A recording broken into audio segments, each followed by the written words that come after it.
오늘 우리 귀한 말씀 선포해 주실 김수만 목사님 나오셔서 부활절 귀한 메시지 전해 주시겠습니다. 우리 할렐루야로 맞이합시다. 할렐루야. 할렐루야. 해피 이스터. 해피 이스터. 오늘은 전 세계 교회와 그리스도인들이 예수님의 부활을 기념하며 지키는 부활 주일입니다. 예수님이 인간을 구원하시기 위해 사람의 모양으로 오셨다는 것은 놀라운 일입니다. 그런 예수님이 십자가에 못 박혀 죽으시고 사흘 만에 다시 살아나셨다는 것은 더욱 놀라운 일이 아닐 수 없습니다. 그래서 그런지 지난 2000년 동안 수많은 사람들은 예수님이 인간의 몸으로 태어나심을 믿을 수 없다고 말했습니다. 그리고 죽었던 예수님이 다시 살아나셨다는 것은 더더욱 믿을 수 없는 일이라고 말했습니다. 그럼에도 불구하고 적지 않은 사람들은 예수님이 사람의 몸으로 오셨다가 인간들의 죄를 속죄하기 위해 죽으신 후 다시 부활하셨다는 사건은 분명히 이루어진 사실로 믿고 있습니다. 그리고 지금은 하늘에 계시며 장차 다시 오실 것도 믿으며 살고 있습니다. 제가 소개한 이 두 부류는 믿지 않는 부류와 믿는 이들의 부류를 설명한 것입니다. 2023년 통계에 의하면 세계 인구는 약 80억에 가깝습니다. 그중 27억의 인구가 그리스도인이라고 합니다. 퍼센트로는 32%의 사람들인데 이 사람들은 예수님의 탄생, 죽으심, 부활을 믿습니다. 그러나 여전히 53억, 68%의 사람들은 예수님의 탄생, 죽으심, 부활을 부정하며 살고 있다고 합니다. 제가 여러분들에게 질문 하나 드리겠습니다. 여러분들은 어떻게 믿고 계십니까? 혹시 교회는 다니지만 가슴으로는 아직 확신이 서지 않는 분들은 없으신지요? 제가 이 부분에 도움을 드리기 위해서 우리보다 먼저 살다가 간 한 인물을 소개하려고 합니다. 프랑스의 철학자이자 심리학자였던 블레즈 파스칼입니다. 그는 39세의 짧은 인생을 사는 동안 철학과 신학에도 깊이 관여했습니다. 대표적인 저서로는 팡세와 시골 버색에 붙이는 편지라는 책이 있습니다. 그의 저서 팡세에서 인간은 자연 가운데에서 가장 약한 하나의 갈대에 불과하다. 그러나 그것은 생각하는 갈대이다. 라는 유명한 말을 남기었습니다. 독실한 그리스도인으로 알려져 있는 그가 예수님의 탄생과 부활에 대해서 다음과 같은 말을 했습니다. 나는 하나님의 천지 창조를 믿습니다. 그리고 예수님의 동정녀 탄생과 부활 사건도 의심치 않습니다. 왜냐하면 하나님에게는 둘째 아담이신 예수님을 만드는 것이 첫째 인간인 아담을 만드는 것보다 훨씬 쉬웠을 것이라고 생각하기 때문입니다. 아무것도 없는 가운데 만물과 첫째 아담을 만드신 하나님이시라면 둘째 아담이신 예수님을 동정녀를 통해서 태어나게 하심과 죽은 자 가운데서 다시 살게 하시려 하는 것은 그분에게는 결코 어렵지 않은 일이라 생각하기 때문입니다. 파스칼의 신앙 고백이 오늘 말씀을 이해하시는 데에 약간의 도움이 되실 수 있기를 바랍니다. 그럼에도 불구하고 지난 2000여 년 동안 수많은 억척들은 여전했습니다. 예수님의 부활은 그 어떤 반대 이론이나 주장으로 뒤집을 수는 없었습니다. 예수님의 부활은 역사적인 일입니다. 그리고 진리로 많은 이들에게 받아들여지고 있는 사건입니다. 저는 이것을 전제로 해서 여러분들과 함께 말씀을 나눠보려고 합니다. 마태복음 28장은 예수님의 부활 내용을 전체적으로 기록하고 있습니다. 4명의 공관복음 저자들은 공통적으로 서술하고 있는 스토리입니다. 공통점이 있다고 한다면 책을 정리하는 마지막 부분에 예수님의 부활 사건을 다루었다는 것입니다. 왜 그랬을까요?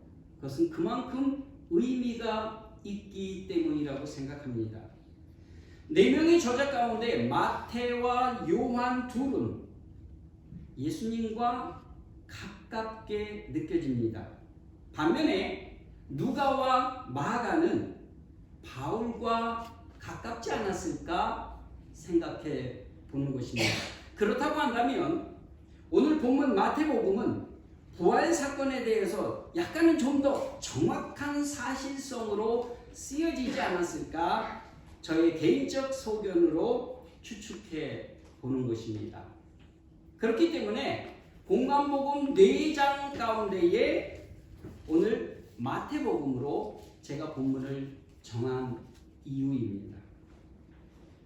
예수님의 부활은 안식일 전날에 십자가에서 죽은 예수님이 안식일 다음 날에 무덤에서 다시 살아난 것을 말합니다. 이 사건은 예수님이 죽음에서 단순히 다시 살아나셨음을 의미하는 것만은 아닙니다.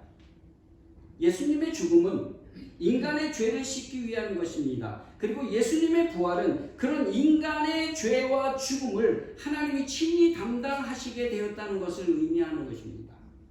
그러므로 이 사건의 주체가 하나님과 예수님이라는 것에 대해서는 놀라움을 가지지 않을 수 없습니다. 예수님의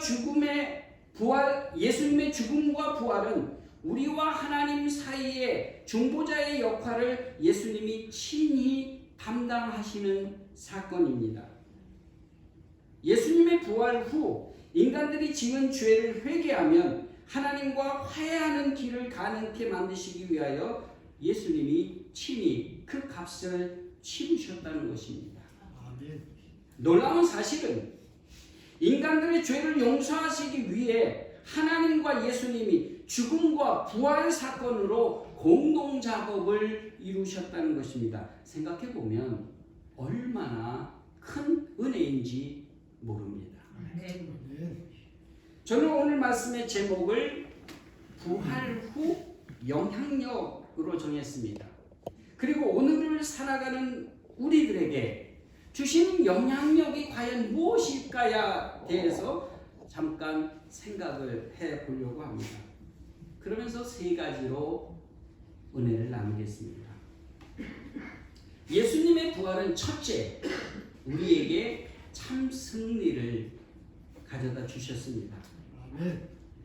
마태복음 27장 62절로 66절인데요. 제가 오늘 읽는 성경은 표준 세번역 개정판으로 읽겠습니다. 왜 그러냐면 문단 자체가 이렇게 짧게 센텐스가 되어 있어서 제가 이 성경으로 읽겠습니다. 이튿날 곧 예비일 다음 날에 대제사장들과 바리새파 사람들이 빌라도에게 몰려와서 말하였다. 각하, 세상을 미혹하던 그 사람이 살아있을 때에 사흘 뒤에 자기가 살아난다고 말한 것을 우리가 기억하고 있습니다.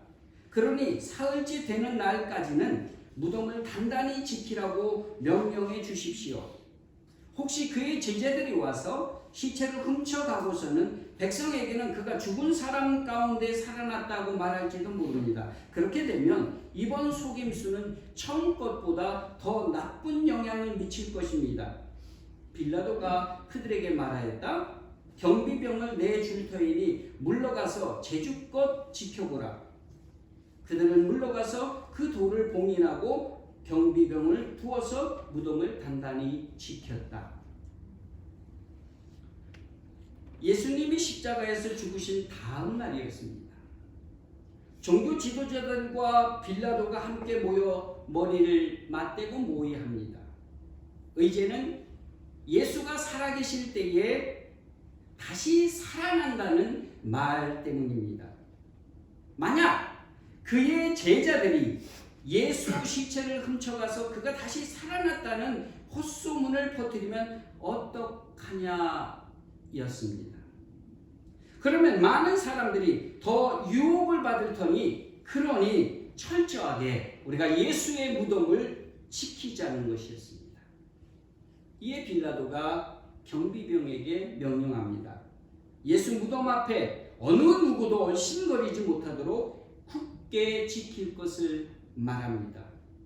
모의 참석자들은 이것도 부족하여 돌을 봉인하고 어느 누구도 뗄 수 없는 총독의 직인을 찍어 문을 굳게 잠그게 한 것입니다. 이삼중으로 안전장치를 해놓은 후에야 그들은 안심할 수 있었습니다. 늘 눈에 가시였던 예수님을 완벽히 제거했다고 생각했습니다. 예수님과의 갈등에서 그를 십자가에 죽임으로 자신들이 승리했다고 장담했습니다. 적어도 부활하신 다음 날까지는 그런 생각을 가진 것입니다. 당시의 상황은 이렇습니다. 예수님은 로마 군병들에게 체포당하시던 날 오후부터 무력한 모습이셨습니다.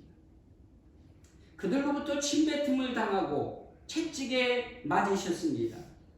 가시면류관을 쓰시고 험한 십자가를 지셨습니다. 골고다 언덕길을 수차례 쓰러지시면서 힘겹게 올라가셨습니다. 양옆의 강도들과 같이 처참한 신음소리를 내며 십자가에 못 박히셨습니다. 결국 십자가 위에서 사지를 뒤틀며 물과 피를 다 쏟아내고는 마침내 운명하셨습니다. 예수님이 십자가에서 숨이 끊어진 후에 땅바닥에 내동댕이 쳐졌을 때의 일입니다. 예수님은 다른 죄수들의 시체와 별반 다를 바 없었습니다. 세마포에 쌓여 무덤 속에 시신이 안치되었을 때만 해도 다른 죄인들과의 차이가 전혀 없었습니다. 이 모습을 지켜본 제자들과 따르던 무리들은 허탈해하며 실망할 수밖에 없던 것입니다. 그러면서 하는 말들이 이렇습니다. 아니, 수많은 병자도 고치고 귀신도 쫓아내고 바람과 바다도 잠잠케 하시는 주님이 어떻게 저렇게 무력하실 수 있단 말인가? 영웅적인 모습은 아닐지라도 어떻게 저렇게 저항 한번 하지 못하고 저렇게 무참히 짓밟힐 수가 있단 말인가? 우리가 따르던 예수님이 저렇게 힘도 없고 능력도 없었던 분이었단 말인가? 이들은 이런 마음을 가졌던 것입니다. 제자들과 무리들은 마음에는 허탈함과 실망감으로 화가 머리 끝까지 치밀러 올라왔습니다. 이처럼 십자가에 못 박혀 돌아가신 예수님은 사람들의 눈에는 철저한 패배자요 실패자였습니다. 만약 예수님의 삶이 여기에서 끝났다고 한다면 예수님은 실패자입니다. 예수님은 패배자입니다. 유대 종교 지도자들에게 패하고 로마의 권력 앞에 무참히 짓밟히고 십자가의 처형 앞에서 아무 힘없이 패배할 수밖에 없었던 사람입니다. 그런데 다음날 어떤 일이 벌어졌습니까? 마태복음 28장 2절로 4절입니다.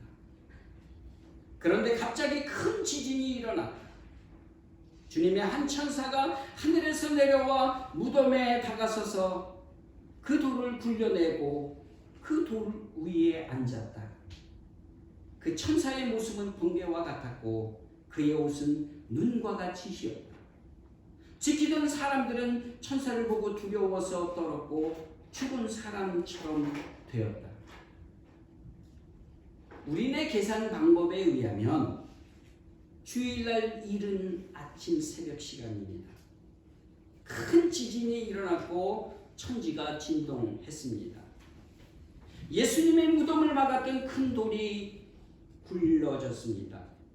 주님의 천사가 하늘에서 내려왔습니다. 그리고 그 돌 위에 앉았습니다. 모습에선 광채가 났습니다. 옷은 눈과 같이 씌었습니다. 그때까지 졸면서 무덤을 지키던 군병들은 이 광경을 보고는 너무 놀라 땅바닥에 엎드려 벌벌 떨고 있습니다. 이들은 전날까지만 해도 승리자의 기쁨에 도취되어 무덤을 지키던 자들입니다. 그런 그들의 모습은 온데간데 없습니다. 죽었던 예수님이 무덤에서 살아나신 것입니다. 총독 이외에는 어느 누구도 무덤의 돌에 손을 댈 수가 없었습니다. 그런데 부활하신 예수님께서 깜깜하던 무덤 속에서 당당히 걸어 나오셨습니다. 신기한 것은 채찍이 맞으시고 창에 찔리시고 십자가에 못 박혀 온몸이 피투성이가 된 모습이 아니었습니다. 깨끗했습니다. 영광스러웠습니다. 그리고 모습의 변화가 생겨나는 것입니다. 천사가 무덤을 찾아온 여인들에게 말합니다. 그는 여기에 계시지 않습니다. 평소에 하시던 말씀대로 그는 살아나셨습니다. 와서 그가 누워 계셨던 곳을 보십시오. 여러분, 이 말씀에 의미가 있습니다. 예수님께서 패배자가 아니라 승리자가 되셨다는 것입니다. 십자가에서 돌아가셨을 때만 해도 선은 악에게 패배를 당하고 빛은 어두움에 삼키운 것처럼 보였습니다. 정의는 무덤에 장사된 것 같았고 불의는 승전가를 부르는 것처럼 느껴졌습니다. 진리는 땅속에 묻히고 거짓이 대로를 활보하는 것처럼 보였습니다. 그런데 존귀하신 하나님의 아들이 악한 사탄 마귀의 권세 아래서 무릎을 꿇은 것이 아니라 그 상황에서 일어나신 것입니다. 그러면서 예수님은 말씀하신 대로 살아나신 것입니다. 이때까지의 상황이 이 사건 하나로 완전히 역전됩니다. 아담이 범죄하고 에덴 동산에서 쫓겨난 이후 사단은 지난 수천 년 동안 당시 인생들의 삶을 사망의 감옥에 가두어 놓았습니다. 그리고 그들을 꼼짝 못하게 늘 큰 소리 쳐왔습니다. 사망 권세가 인류 위에 왕노릇해 왔습니다. 그러나 예수님의 부활은 이 모든 상황을 단 한 번에 역전시킨 것입니다. 아멘. 사랑하는 성도 여러분, 우리들도 세상을 살아가면서 때로는 실패의 두려움, 패배에 대한 염려로 힘겹게 살아갈 때가 종종 있습니다. 그러면서 이런 생각을 가져봅니다. 지금 이대로의 모습은 괜찮은 삶인가? 아니, 이렇게 살다가 내 인생이 끝나는 것은 아닌가? 무엇 하나 내 뜻대로 이루어지는 것이 없는데 지금 이대로 살아도 된다는 것인가? 수많은 걱정, 근심들이 꼬리에 꼬리를 물고 저와 여러분들을 힘들게 할 때가 있습니다. 그럴 때에 들려주시는 하나님의 음성입니다. 마태복음 28장 5절인데요. 천사가 무덤을 찾아왔던 여인들에게 한 내용입니다. 무서워하지 마세요. 나는 그대들이 십자가에 못 박히신 예수를 찾는 줄 압니다. 왜 두려워했습니까? 왜 근심하며 걱정했습니까? 그들은 패배한 예수, 죽으신 예수만을 바라보고 있었기 때문입니다. 그런 그들에게 이어서 말합니다. 예수님은 말씀하신 대로 살아나셨습니다. 아멘. 찾아오는 두려움과 근심 앞에서는 부활하신 예수님을 바라볼 수 있어야 합니다. 승리하신 주님만을 바라보아야만 합니다. 그렇게 할 때에 저와 여러분들은 더 이상 두려워하거나 염려하거나 걱정할 것이 없습니다. 아멘. 근심하며 떨고 있는 사람들에게 예수님은 찾아와서 말씀하십니다. 이 말씀이 참 은혜가 되는데요. 마태복음 28장 18절과 20절입니다. 나는 하늘과 땅의 모든 권세를 받았다. 내가 세상 끝날까지 늘 너희와 함께 있을 것이다. 부활하신 예수님은 받은 권세로 우리와 함께 하실 것을 약속하십니다. 기한이 없습니다. 세상 끝날까지입니다.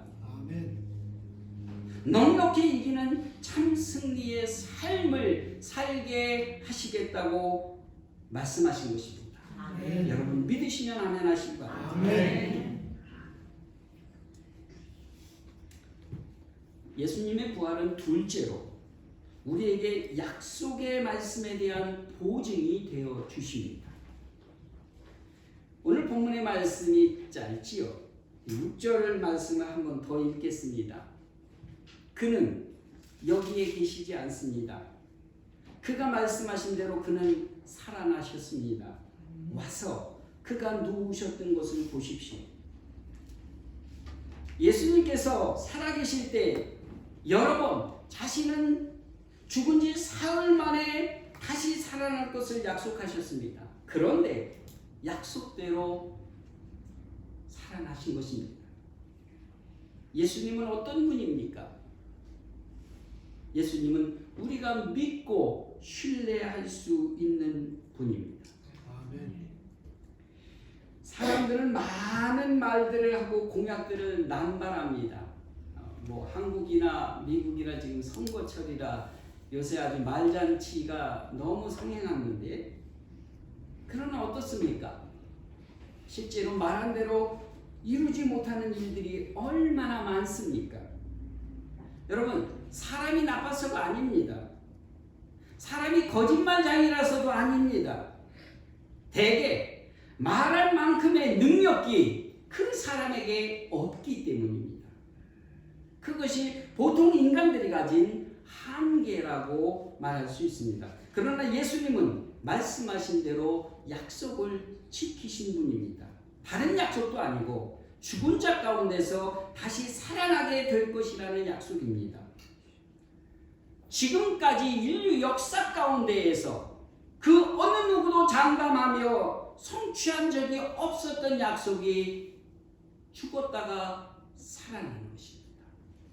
그런데 그 약속을 예수님이 지키신 것입니다. 하나님께서는 구약성경 여러 곳에 인류의 구원자이신 메시아를 보내겠다고 약속하셨습니다. 아브라함과 다윗의 후손 가운데 구원자가 나게 하겠다고 약속했습니다. 구원자 메시아가 처녀의 몸을 통해서 나실 것도 이사야서 7장 14절 보라 처녀가 잉태하여 아들을 낳을 것이며 그의 이름은 임마누엘이라 하리라 약속했습니다. 메시아이신 구원자가 베들레헴에서 탄생할 것도 미가서 5장 2절에 너 베들레헴 에브라다야 너에게서 이스라엘을 다스릴 자가 나올 것이다 말씀하셨습니다. 구원자이신 메시아가 십자가에 못 박혀 죽으실 것도 시편 22편 7절에 뼈마디 하나하나가 다 셀 수 있을 만큼 앙상하게 드러날 것이며 원수들이 나를 보고 즐거워할 것이라고 예언했습니다. 그 약속도 이루어졌습니다. 그러나 하나님의 약속의 말씀은 다 이루어졌습니다. 그리고 마침내는 예수님의 부활까지도 약속하셨는데 시편 16편 10절에 죽음의 세력이 나의 생명을 삼키지 못하게 하실 것이며 주님의 거룩한 자를 죽음의 세계에 버리지 않게 하실 것이라고 약속하셨습니다. 이 약속까지도 이루신 것입니다. 놀랍지 않습니다. 그러므로 우리는 하나님의 모든 말씀을 절대적으로 믿고 신뢰할 수 있어야 합니다. 죽은 자 가운데서 다시 살아나신다는 말씀도 이루셨다고 한다면 그 어떤 다른 말씀이 이루어지지 않게 하실 수 있겠습니까? 그러면서 마가복음 13장 31절 하늘과 땅은 없어질지라도 나의 말은 절대로 없어지지 않을 것이다. 요한복음 11장 25절로 26절 나는 부활이요 생명이니 나를 믿는 사람은 죽어도 살고 살아서 나를 믿는 사람은 영원히 죽지 않게 하실 것이다 라고 확신에 찬 말씀까지 하셨습니다. 천지는 사라질 수 있습니다.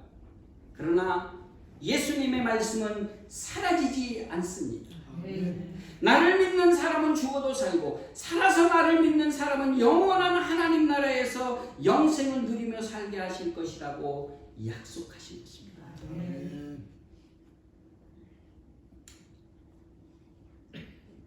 이런 약속까지 하신 예수님이라고 한다면 우리가 세상에서 비록 약간의 시련과 역경을 만나더라도 우리가 좌절하지 아니하고 절망하지 아니하고 소망하며 믿음으로 살아가면 실패 속에서 좌절하지 않게 승리할 수 있는 힘과 용기를 주실 수 있다는 것입니다.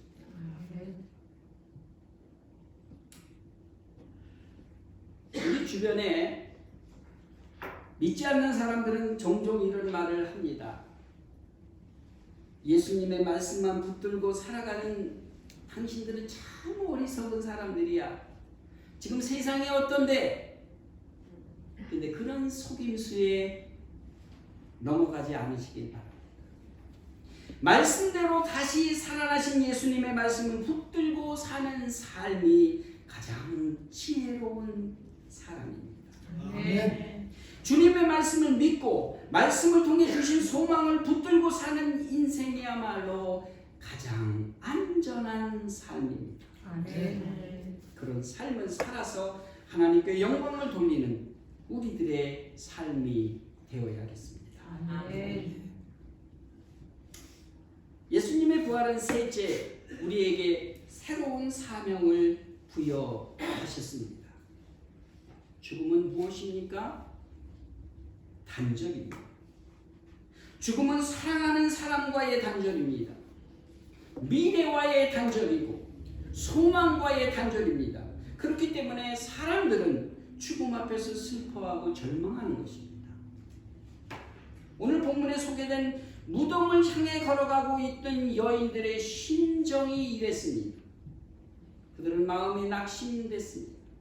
무너졌습니다. 그래서 발걸음이 지금 무거운 것입니다.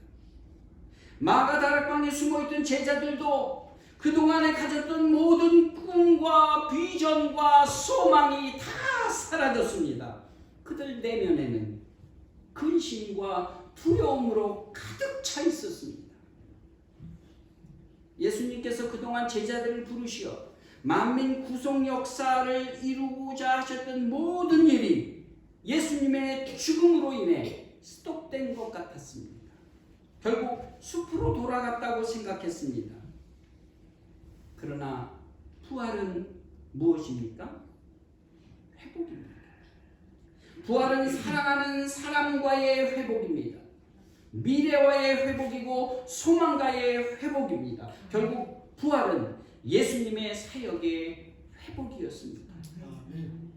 그래서 부활하신 예수님을 만났을 때에 여인들과 제자들은 기뻐했던 것입니다. 그들 마음속에 사라졌던 관계와 미래와 소망을 다시 꿈꾸을 수 있었던 것입니다. 부활은 끊어졌던 것들과의 회복입니다. 결국 천국의 복음과 인류 구속 사역은 다시 시작되게 됐습니다. 아멘. 주님의 부활이 활성화의 동력이 되었기 때문입니다. 그러면서 부여된 것이 새로운 사명이었습니다. 사탄 마귀는 이 역사를 방해하고 짓밟아 무덤 속에 가두고자 했던 것입니다. 그러나 예수님께서는 무덤을 박차고 부활하심으로 끊어졌던 인류 구속의 사역과 천국의 복음 전파에 대해 더 탄력을 받게 하신 것입니다. 그러면서 하신 말씀이 오늘 마태복음 제일 마지막 절에 있는 28장 19절로 20절입니다. 저는 이 말씀이 성경 가운데 가장 파워풀한 말씀이 아니었을까? 가장 파워풀한 말씀이 예수님이 죽었다가 다시 살아나시고 제자들에게 새로운 사명, The Great Mission, 이것을 부여하면서 주시는 내용이었습니다. 그러므로 너희는 가서 모든 민족을 제자로 삼아 아버지와 아들과 성령의 이름으로 세례를 주고 내가 너희에게 명령한 모든 것을 그들에게 가르쳐 지키게 하여라. 보아라, 내가 세상 끝날까지 항상 너희와 함께 있을 것이다. 아멘. 주님께서는 제자들을 처음 부르셨을 때에는 단순히 사람 늘리는 제자로 부른 줄 알았습니다. 그런데 그들을 통해서 구속 사역을 이루시고자 3년 동안 훈련을 시키셨지만은 그것은 예비적 단계였습니다. 그러다 주님께서 십자가에 못 박혀 죽으심으로 예수님의 제자 훈련이 중단됐던 것 같았고, 그리고 예수님과 제자들을 통한 구속 사역이 폐업 상태에 다다른 것처럼 느껴졌었지만은, 그러나 예수님의 부활이 오히려 그들이 가지고 있던 생각, 마음가짐을 완전히 바꿔놓고 그리고 속죄 되게 하셨던 것입니다. 놀라운 것은 이전보다 더 파워풀하고 더 강력하게 추진되었던 것입니다. 무엇이 이를 가능케 했습니까? 예수님께서 부활하심으로 하늘과 땅의 모든 권세를 다시 부여하셨기 때문입니다. 아멘. 이 일이 있은 후에 제자들은 유대 땅만이 아니라 예루살렘 그리고 사마리아 땅 끝까지 주저하지 않고 나아가게 됐습니다. 그리고 가서 만나는 사람들마다 제자를 삼습니다. 아버지와 아들과 성령의 이름으로 세례를 주었습니다. 그리고 예수님께서 명령하신 이 모든 것을 가르쳐 지키게 하였습니다. 그러면서 마지막 약속, 세상 끝날까지 내가 너희와 함께 할 것이니 염려하지 말라는 거죠. 아멘.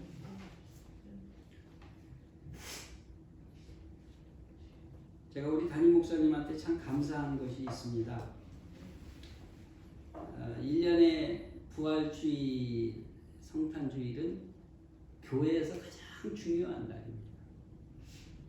근데 그런 날 이제 뭐 이렇게 다 지나갔고 다 끝난 저에게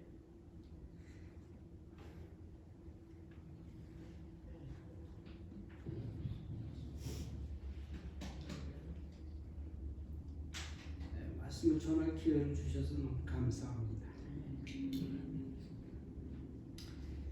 오늘 저는 예수님의 부활이 당시 제자들과 여인들 그리고 오늘을 살아가는 저와 여러분들에게 어떤 영향을 주었을까를 한번 생각해 보았습니다.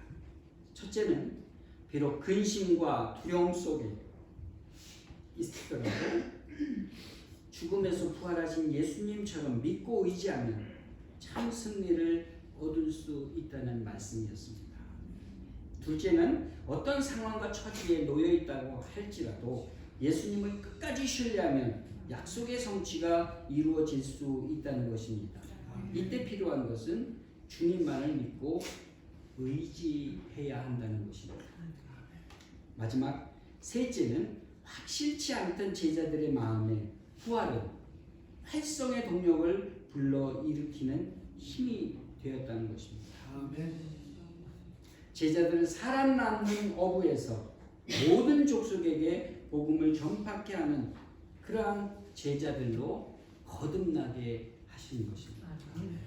여러분, 부활의 힘과 능력은 이렇게 큰 것이었습니다. 극심한 고통과 아픔을 경험하셨던 예수님이셨지만 약속대로 부활하신 다음에 구체적으로 파워풀한 승리, 성취, 제 사명을 부여하셨습니다. 이것이 부활 후 영향력이라고 말할 수 있습니다. 사랑하는 성도 여러분, 부활주일입니다. 저와 여러분들도 여인들과 제자들처럼 주님을 만나시길 바랍니다. 영향력을 받으시길 바랍니다. 그래서 약속의 성취와 승리와 사명을 통해 남은 여러분들의 삶과 생애 가운데 평안함과 승리를 경험하실 수 있기를 바랍니다. 기도하겠습니다.